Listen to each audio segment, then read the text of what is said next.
सनातन कल्कि राम जय श्री शिवानंद राजा राम जय सत्य सनातन कल्कि राम जय श्री शिवानंद राजा राम जय सत्य सनातन कल्कि राम जय श्री शिवानंद राजा राम जय सत्य सनातन कल्कि राम जय श्री शिवानंद राजा राम जय सत्य सनातन कल्कि राम जय श्री शिवानंद राजा राम जय सत्य सनातन कल्कि राम।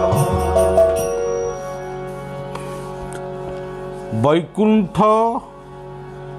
रचनावलीरू आमे गोटे पद संगीत बोलिबा। बाजे बड़ बाजा बड़ पंडा पूजा करंती पांच बेलिया बड़ भोग खाई बड़ पेट बड़ भोग खाई बड़ पेट भरी अच्छ भक लिया हे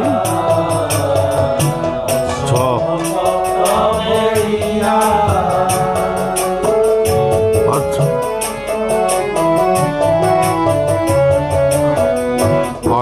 भक वैकुंठंकर जगन्नाथंक प्रति तांकर निवेदनात्मक भक्ति को से संगीत माध्यम रे परिप्रकाश करिसंति। प्रकृत रे सी 5 थर भोग खाऊ नाहांती किबा बड़ पेट तांकर नाही किंतु से बड़ ठाकुर किंतु भक्त सबुबले तांकु यही भली भावरे अनेक शब्द संयोजना करी संबोधन करिसंति। प्रकृत रे से बड़ ठाकुर बड़ ना बड़ पताका बड़ दांड तांकर सबु होउची बड़। तेणु वैकुंठंकर ये उक्ति स्वतंत्र एवं यह एक भक्तिर भक्तिपूर्ण विनम्र निवेदन। मधु लिखिले इच्छा बिहारी नमस्ते नमस्ते हर श्री वृंदा रसरा इच्छा बिहारी नमस्ते नमस्ते वृंदावन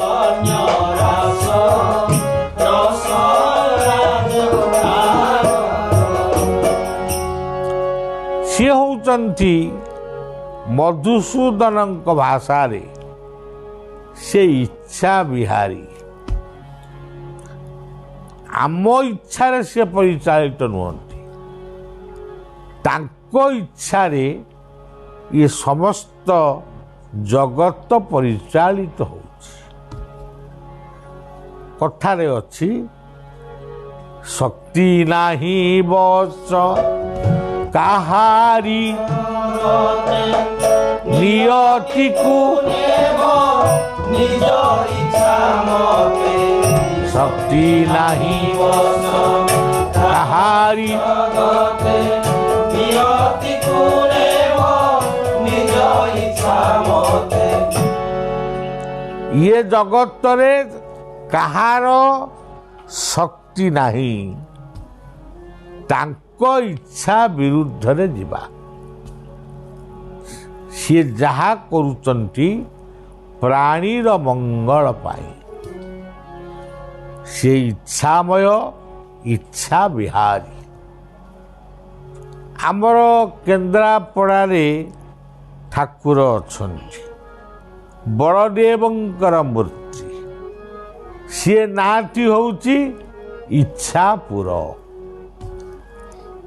ଇଚ୍ଛାପୁର ତୁଳସୀ କ୍ଷେତ୍ର, ଯେଉଁଠି ବଳଭଦ୍ରଙ୍କର ଆସ୍ଥାନ। ସେ ଯେହେତୁ ଇଚ୍ଛା ବିହାରୀ, ସେ ଇଚ୍ଛାପୁରେ ରହିଛନ୍ତି। ସେମିତି ଜଗନ୍ନାଥ ଯୋଉଠି ରହିଛନ୍ତି, ତାଙ୍କ ନାଁ କ'ଣ? ସେ କ୍ଷେତ୍ରର ନାଁ କ'ଣ? ପୁରୀ। ପୁରୀ କହିଲେ ପୂର୍ଣ୍ଣ, ଯେଉଁଠି ସବୁ କଥା ପୂର୍ଣ୍ଣ, ସେଇ ପୁରୀକୁ ଶ୍ରୀକ୍ଷେତ୍ର, ପୁରୁଷୋତ୍ତମ କ୍ଷେତ୍ର ବୋଲି କୁହାଯାଏ।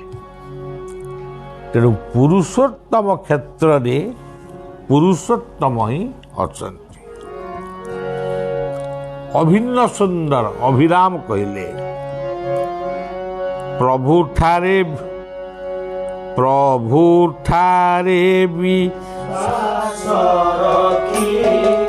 সকল কর্ম ফলকু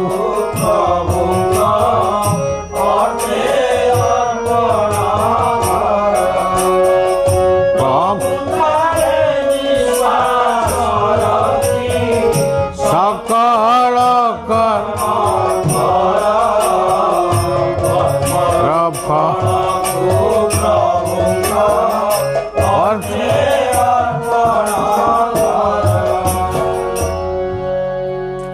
ଆପଣମାନଙ୍କର ମନେ ଥିବ, ବଳିଆ 2-3 ଥର 4 ଥର ଗୋଟେ ନିବେଦନ କରିଥିଲି ଯେ ଆପଣମାନେ ଜୀବନରେ ଯେଉଁ ଶ୍ରମ କରୁଛନ୍ତି, ଯେଉଁ ପରିଶ୍ରମ କରୁଛନ୍ତି, ସେ ପରିଶ୍ରମରୁ ଯେଉଁ ଫଳ ଆପଣମାନେ ଲାଭ କରୁଛନ୍ତି, ସେଇ ଫଳରୁ, ସେଇ କର୍ମ ଫଳରୁ, ସେ ଅର୍ଥ ହଉ, ଚାଉଳ ହଉ, ଧାନ ହଉ, ବିରି ହଉ, ମୁଗ ହଉ, ଯାହା ବି ହଉ, ଇଷ୍ଟଙ୍କ ଉଦ୍ଦେଶ୍ୟରେ ପ୍ରଥମେ ଅର୍ପଣ କର। ପ୍ରତ୍ୟେକ ମାସରେ କିଛି ଇଷ୍ଟାର୍ଘ୍ୟ ଅର୍ପଣ କର। ଧରନ୍ତୁ ଇଏ ଗୋଟିଏ ପବିତ୍ର କ୍ଷେତ୍ର, ଇଏ କ୍ଷେତ୍ରରେ ଗୋଶାଳା ଅଛି, ରୋଗୀମାନଙ୍କ ଚିକିତ୍ସାର ବ୍ୟବସ୍ଥା ଅଛି, ବହୁ ପରିଣତ ବୟସର ବୁଢ଼ା ବୁଢ଼ୀ ବା ମା' ମାନେ ଅଛନ୍ତି, ବାପାମାନେ ଅଛନ୍ତି, ଛୋଟ ପିଲାମାନେ ପାଠ ପଢ଼ୁଛନ୍ତି ଏବଂ ଅନେକ ବ୍ରାହ୍ମଣ ପିଲାଙ୍କୁ ବ୍ରତ କରାଯାଉଛି। ତେଣୁ ଏଠିକି ଯଦି ପଠେଇବେ ତାର ଗୋଟେ ସଦୁପଯୋଗ ହେବ। ଆପଣ କହିବେ ନା ଆମେ ଆଶ୍ରମ, ଶିଶୁ ଅନନ୍ତ ଆଶ୍ରମକୁ ପଠେଇବନି, ଯୋଉଠିକି ପଠଉଛୁ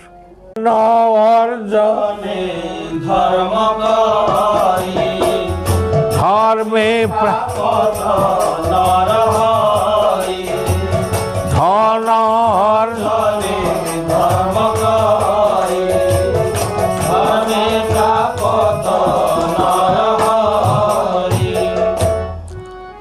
ଧନ ରୋଜଗାର କରିବାକୁ ହବ, ତାହେଲେ ତା ନହେଲେ ନିଜେ ବଞ୍ଚିବ କେମିତି, ପରିବାରକୁ ବଞ୍ଚେଇବ କେମିତି? କିନ୍ତୁ ଯାହା ଅର୍ଜନ କଲ ସେଥିରୁ କିଛି ଅଂଶ ଅନ୍ୟ ପାଇଁ ଲାଗିବା ଦରକାର। ପରୋପକାରାୟ ସରକାର। ସଂସାରରେ ଆମେ କିଛି କରିପାରିବାନି। ଯଦି ଗୋଟେ ରୋଗୀ କି ଔଷଧ ପାଇଁ 5 ଟଙ୍କା ଦେଲେ 5 ଟଙ୍କା ଦେଲେ ସେଇ ଯଥେଷ୍ଟ। ଏଇ ହେଉଛି କଥା। ଭାଗବତରେ ଆଉ ଗୋଟିଏ ପଦ ଅଛି, ଦୁନିଆରେ ଧନୀ କିଏ? ଯାହା ପାଖରେ କୋଟି କୋଟି ଟଙ୍କା ଅଛି ସେ ଯେ ଧନୀ, ଭାଗବତ ସେ କଥାକୁ ବିଶ୍ୱାସ କରନ୍ତି ନାହିଁ। ଭାଗବତ କହିଲେ ଯେ ନିତ୍ୟ ଇଷ୍ଟ ଧର୍ମ ପାଳେ ଧନାଢ୍ୟ ବୋଲି ଏ ଶୟନେ। ଯେ ନିତ୍ୟ ଇଷ୍ଟ ଧର୍ମ ପାଳେ ଧନାଢ୍ୟ ବୋଲି ଏ ଶୟନେ। ସେଇ ହେଉଛି ଇଏ ଦୁନିଆରେ ଧନୀ ଯିଏ ଇଷ୍ଟ ଧର୍ମ ପାଳନ କରେ, ଅନ୍ୟକୁ ସାହାଯ୍ୟ କରେ, କିନ୍ତୁ ସେ ସାହାଯ୍ୟକୁ ସେ ମନେ କରେ ମୁଁ ମୋର ଇଷ୍ଟଙ୍କ ପାଇଁ କରୁଛି। ଯିଏ ନିତ୍ୟ ଇଷ୍ଟ ଧର୍ମ ପାଳେ ସେଇ ହେଉଛି ଇଏ ଦୁନିଆର, ଇଏ ସମାଜର ଧନୀ ବ୍ୟକ୍ତି। ତେଣୁ ଯେ ନିତ୍ୟ ଇଷ୍ଟ ଧର୍ମ ପାଳେ ଧନାଢ୍ୟ ବୋଲି ଏ ଶୟଳେ। ସଜ୍ଜନ, ଆମେ ବାବାଙ୍କ କଥାକୁ ଯିବା। ଦୈନ୍ୟ ଭାବକୁ ବାବା ବାୟା ଅନୁମୋଦିତ କରିଛନ୍ତି। ତମେ ଜ୍ଞାନୀ ହୁଅ, ମାନି ହୁଅ, ଧନୀ ହୁଅ, ଯେଡ଼େ ବଡ଼ ପଦ ପଦବୀରେ ଥାଅ, ଯଦି ତୁମ ଭିତରେ ଦୈନ୍ୟ ଭାବ ନ ରହିଲା,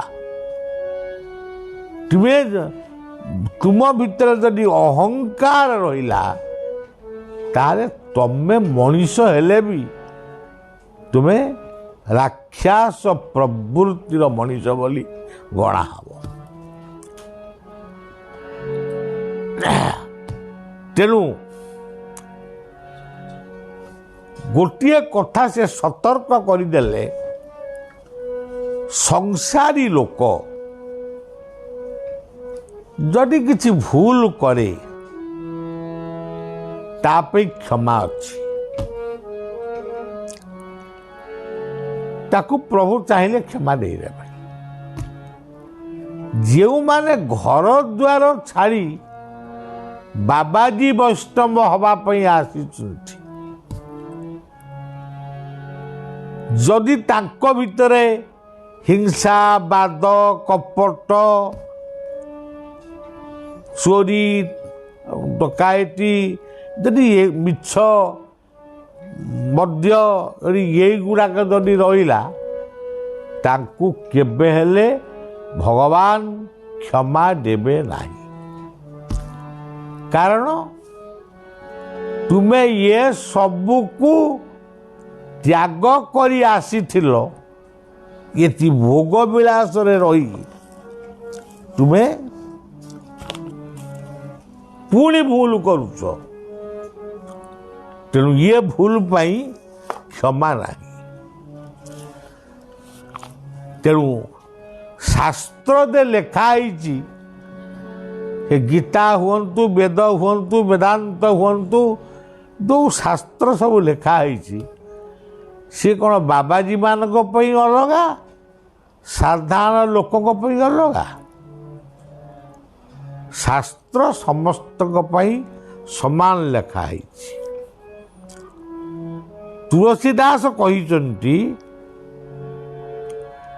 राम झरक पर बैठ कर सबकी मुजराले, जाको जैसा चाकिर ताको तैसा दे। ଯିଏ ଯେମିତିଆ କର୍ମ କରିବ ସେମିତିଆ ଫଳ ସେ ପାଇବ। ଏଇ ଆମର ଏଲାହାବାଦର ଜଣେ ବାବାଜୀ ସିଏ ଆତ୍ମହତ୍ୟା କଲେ। ଆତ୍ମହତ୍ୟା କଲ କାହିଁକି? କାହିଁ ଏଲାହାବାଦରୁ ଯାଇକିରି ବୃନ୍ଦାବନରେ କିଛି ଦିନ କଟେଇଲନି? କିମ୍ବା ବୃନ୍ଦାବନରୁ ଯାଇକିରି ନବଦ୍ୱୀପ ଧାମରେ କିଛି ଦିନ କଟେଇଲନି? ତୁମେ କ'ଣ ଆସିଥିଲ ଘର ସଂସାର ଛାଡ଼ି ବାବାଜୀ ହେଲ କ'ଣ ମାନେ ଆତ୍ମହତ୍ୟା କରି ମରିବା ପାଇଁ? ଅବଶ୍ୟ ମାନସିକ ଦୁଶ୍ଚିନ୍ତା ଯେତେବେଳେ ମଣିଷର ବଢ଼ିଯାଏ ସେ କ'ଣ କରିବ କିଛି ଉପାୟ ପାଏନି, ସେତିକି ବେଳେ ସେ ଆତ୍ମହତ୍ୟା କରେ। ଏହା ସତ୍ୟ। କିନ୍ତୁ ଆତ୍ମହତ୍ୟା କରିବା ପୂର୍ବରୁ ସେ ବାବାଜୀ ହୁଅନ୍ତୁ ଗୃହୀ ହୁଅନ୍ତୁ 5 ଥର କିମ୍ବା 10 ଥର ଭାବନ୍ତୁ, ମୁଁ ଆତ୍ମଗୋପନ କରିବି ନା ଆତ୍ମହତ୍ୟା କରିବି, କିମ୍ବା ଆତ୍ମଚିନ୍ତନ କରିବି। ଆଉ ଏଇଟା ବି ମନେ ରଖନ୍ତୁ, ସାଧୁ ସନ୍ତମାନଙ୍କୁ କହିବା ପାଇଁ ମୋର ସେ ସାମର୍ଥ୍ୟ ନାହିଁ। ଯେତେ ପ୍ରପଞ୍ଚ ବଢ଼ିବ, ଭୋଗ ବିଳାସ ଯେତିକି ବଢ଼ିବ, ମଣିଷ ଭିତରେ ଯୋଗ ସେତିକି ନଷ୍ଟ ହେବ। ତେଣୁ ଯେତିକି ପ୍ରୟୋଜନ ସେତିକି ହେଲେ କିଛି ଅସୁବିଧା ନାହିଁ। ସଜ୍ଜନ, ଆମେ ଆଶ୍ରମ ଜୀବନ ଯାପନ କରୁଛୁ। ବହୁତ ଲୋକ ଏଠି ମହୋତ୍ସବ ଦିଅନ୍ତି। ବାବାଜୀ ବୈଷ୍ଣବମାନଙ୍କୁ ଲୁଗା ଖାଇବା ଏସବୁ ଦିଅନ୍ତି, ଭୋଜନୀ ଦକ୍ଷିଣା ଦିଅନ୍ତି। ବେଳେବେଳେ ମୁଁ ତାକୁ ବାତିଲ କରେ।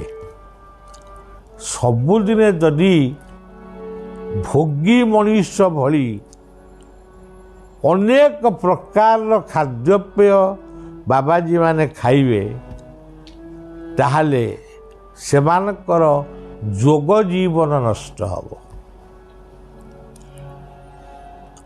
ସିଏ ଗରିବର ଖାଦ୍ୟ ଖାଆନ୍ତୁ, ସଜନା ପତ୍ର ଶାଗ ଖାଆନ୍ତୁ। ବେଳେ ବେଳେ ଜାଣିଶୁଣି ସେ ମହୋତ୍ସବର ଅର୍ଥକୁ ଠାକୁରଙ୍କର ସେବା ପୂଜା ପାଇଁ ରଖି ଆମେ ମହୋତ୍ସବ କରିବାକୁ ଦେଉନା। ତେଣୁ ଜୀବନରେ 3ଟି ଶତ୍ରୁକୁ ଜୟ କରିବା ପାଇଁ ଆମକୁ ନିର୍ଦ୍ଦେଶ ଅଛି। ଆହାର, ନିଦ୍ରା, ମୈଥୁନ। ଇଏ 3ଟି ଜିନିଷକୁ ଯଦି ଆମେ ସଂଯମିତ ନ କରିପାରିବା, ତାହେଲେ ଆମର ସାଧୁ ଜୀବନ ବ୍ୟର୍ଥ ହେବ। ସଜ୍ଜନ, ଏ ତ ଆମର ଏ କଥା ସବୁଦିନେ ଚାଲିଛି, ଚାଲିବ। 1.5 ବର୍ଷ ଆଶ୍ରମ ଭିତରେ ରହିଲି। ପୁରୀ ଯାଇଥିଲି ମଝିରେ, ଲକଡାଉନ୍ ଖୋଲା ହେବା ପରେ ସେଠି 3 ଦିନ ଥିଲି। ମାର୍ଶାଘାଇରେ 3 ଦିନ ଥିଲି। ଏତିକି। ଆଜିକି 1.5 ବର୍ଷରୁ ଅଧିକ ହେବ କେବଳ ଗୋଟିଏ ଘର ଭିତରେ ଅଛି, ତଳକୁ ମଧ୍ୟ ଯାଏନି। ବିଭିନ୍ନ ଆଶ୍ରମ ତୈରି ହେଇଛି। ଆଶ୍ରମର ଭକ୍ତମାନେ ବ୍ୟାକୁଳ। ବାବା ଯଦି ନ ଆସିବେ ତାହେଲେ ଆଶ୍ରମ ହେଉଥିଲା କାହିଁକି? ତେଣୁ ନବଦ୍ୱୀପ ମହାପ୍ରଭୁ ଗୌରାଙ୍ଗ ସୁନ୍ଦରଙ୍କ ଦର୍ଶନକୁ ଯାଉଛି, କିନ୍ତୁ ବାଟ ଯାକ ଯେତେ ଆଶ୍ରମ ଅଛି ସବୁ ଆଶ୍ରମରେ କେଉଁଠି ଦିନେ ରହିବି, କେଉଁଠି 2 ଦିନ ରହିବି, କେଉଁଠି ଗୋଟିଏ ରାତି ରହିବି, ଏଇଭଳି ଭାବରେ ମାସେ 7 ଦିନ ପର୍ଯ୍ୟନ୍ତ ବଳିଆ ବାହାରେ ରହିବ। ଯେଉଁଠି ରହିଲେ ବି ଭକ୍ତମାନଙ୍କର ଫୋନ୍ଟିଏ ପାଇଲେ ମୁଁ ତାର ଉତ୍ତର ନିଶ୍ଚୟ ଦେବି। ଯେମିତି ଜାତକ ଆପଣମାନେ ପଠାଉଛନ୍ତି ସେମିତି ଜାତକ ପଠାଇବେ। ମୁଁ ଜାତକର ବିବରଣୀ କିଛି କହିବିନି, ଜାତକର ପ୍ରତିକାର ନିଶ୍ଚିତ ଭାବରେ କହିବି। ଆପଣମାନେ ଆଶ୍ରମକୁ ଯେଉଁମାନେ ଚାହୁଁଛନ୍ତି ଆସିବା ପାଇଁ ନିଶ୍ଚୟ ଆସିବେ। ବାବା ନାହାନ୍ତି ବୋଲି ଭାବିବେନି। ବାବା ଯାହାଙ୍କ ଶକ୍ତିରେ ବଳିଆନ ସେ ତ ଅଛନ୍ତି, ତାଙ୍କୁ ଦର୍ଶନ କରିବେ। ତାଙ୍କର ଯିଏ ମୁଖ୍ୟ ସେବକ ସଦାନନ୍ଦ ବ୍ରହ୍ମଚାରୀ ତାଙ୍କୁ ଦାୟିତ୍ୱ ଦିଆଯାଉଛି। ଯେଉଁମାନେ ଆସିବେ ଭକ୍ତମାନେ ତାଙ୍କୁ ତୁଳସୀ ଦେବେ, ଗୁଆ ବସିବ, ବେତ ବାଡ଼ିଆ ହେବ, ବେତ ସ୍ପର୍ଶ କରାଯିବ ଏବଂ ସେମାନେ ଚାହିଁଲେ ରାତିରେ ରହିପାରିବେ, ପ୍ରସାଦ ପାଇକିରି ଫେରିବେ। ଆଉ ନିହାତି ଦରକାର ପଡ଼ିଲେ ଆଶ୍ରମରେ ରହି ସେ ମୋତେ ଫୋନରେ ଯୋଗାଯୋଗ କରେଇ ଦେଇପାରିବେ। ତପନ ଭାଇ ସେ ଦାୟିତ୍ୱରେ ରହିବେ ଫୋନ୍ ଯୋଗାଯୋଗ ପାଇଁ। ତେଣୁ ଆପଣମାନେ ଭାବିବେନି ବାବା ନାହାନ୍ତି। ବାବା ନାହାନ୍ତି ଏ ଶବ୍ଦଟା ଭୁଲ ଶବ୍ଦ। ଯେଉଁଠିକି ଗଲେ ବି ବାବା ଏଇ ଆଶ୍ରମରେ ଅଛନ୍ତି। ଯେମିତି କୁହାଯାଏ ଭଗବାନ କୃଷ୍ଣ ଗୋପ ଛାଡ଼ି ମଥୁରା ଗଲେ, ଆମ ବୈଷ୍ଣବମାନେ କହନ୍ତି ଗୋପ ଛାଡ଼ି ଭଗବାନ କୃଷ୍ଣ ମଥୁରାକୁ ଯାଇନାହାନ୍ତି, ସେ ଗୋପରେ ହିଁ ଅଛନ୍ତି। ତେଣୁ ଆମେ ଯେଉଁଠିକି ଗଲେ ବି, ଓଡ଼ିଶା ବାହାରକୁ ଗଲେ ବି ଆମେ ଓଡ଼ିଶାରେ ଅଛୁ। ଭାରତ ବାହାରକୁ ଯଦି ଯାଉ କେତେବେଳେ ତାହେଲେ ଆମେ ଭାରତରେ ହିଁ ଅଛୁ। ଏବଂ ଓଡ଼ିଶାର ଯେକୌଣସି ସ୍ଥାନକୁ ଗଲେ ବି ଆମେ ଅରିଲ ଶିଶୁ ଅନନ୍ତ ଆଶ୍ରମରେ ଅଛୁ। ଏ କଥା ଆପଣମାନେ ମନେ ରଖିବେ। ନିଜକୁ ଅସହାୟ ବୋଲି ମନେ କରିବେ ନାହିଁ। ଆଉ ଏଇ ଯେଉଁ ଲାଇଭଟି କରୁଛି, ଇଏ ଲାଇଭଟି ମୁଁ ନିଶ୍ଚୟ କରିବି। ସବୁଦିନେ ଗାଡ଼ି ଭିତରେ କରିବି କିମ୍ବା ଯେଉଁଠି ରହିବି ସେଇଠି କରିବି। ଯଦି କିଛି ନେଟ୍ର ପ୍ରୋବ୍ଲେମ୍ ହୁଏ, ଯଦି ନ ହୁଏ ତାହେଲେ କିଛି ବ୍ୟସ୍ତ ହେବେ ନାହିଁ। ଯେତେବେଳେ ନେଟ୍ ଆସିବ, ରାତି 10ଟା ହେଲେ ବି 20 ମିନିଟ୍ ନ କହିବି, 10 ମିନିଟ୍ 5 ମିନିଟ୍ ନିଶ୍ଚୟ କହିବି। ଇଏ କଥା ସତ୍ୟ। ତେଣୁ ଆପଣମାନଙ୍କର ଶୁଭ କାମନା କରି, ସମଗ୍ର ବିଶ୍ୱର ଶୁଭ କାମନା କରି, ସେବକ ବଳିଆ ଥିଲା, ଅଛି ଏବଂ ରହିବ। ଅନନ୍ତ ନାମେ ଅନ୍ତରାୟୀ ଅଣକ୍ଷରେ ଜାରଦେ ଅନନ୍ତ ନାମେ ଅନ୍ତରାୟୀ ଅଣକ୍ଷରେ ଜାରଦେ। ସେ ଅନନ୍ତ ବ୍ୟାପକ। ବଳିଆ ଗୋଟେ ଗୀତରେ ଲେଖିଛି, ଆପଣ ଯୋଉଠି ଥାଆନ୍ତୁ, କାନ୍ଦିଲେ ବୁକୁ ଫଟାଇ ଶୁଣେ ସେ କାନ୍ଦିଲେ ବୁକୁ ଫଟାଇ ଶୁଣେ ସେ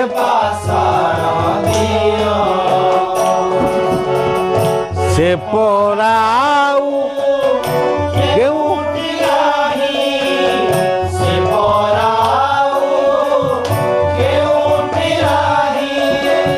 ଅଛି ତ ଦେହ, ଅଛି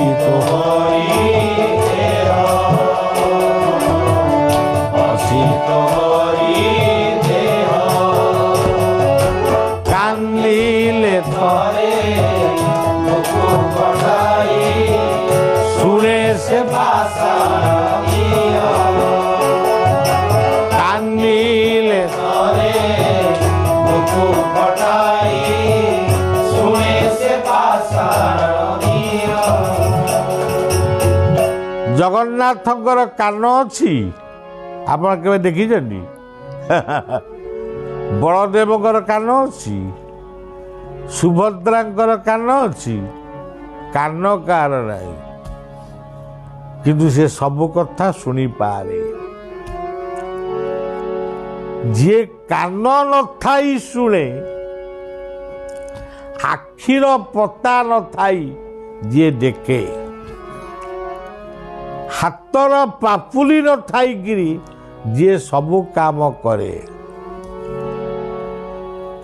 ଯିଏ ପାଦ ନଥାଇକିରି ମାଟିରେ ଚାଲି ଚାଲିକିରି ଯାଏ, ସେ କିଏ? ସେଭଳି ଠାକୁର କେବଳ ଓଡ଼ିଶାରେ। ସେ ହେଉଛନ୍ତି ଜଗନ୍ନାଥ।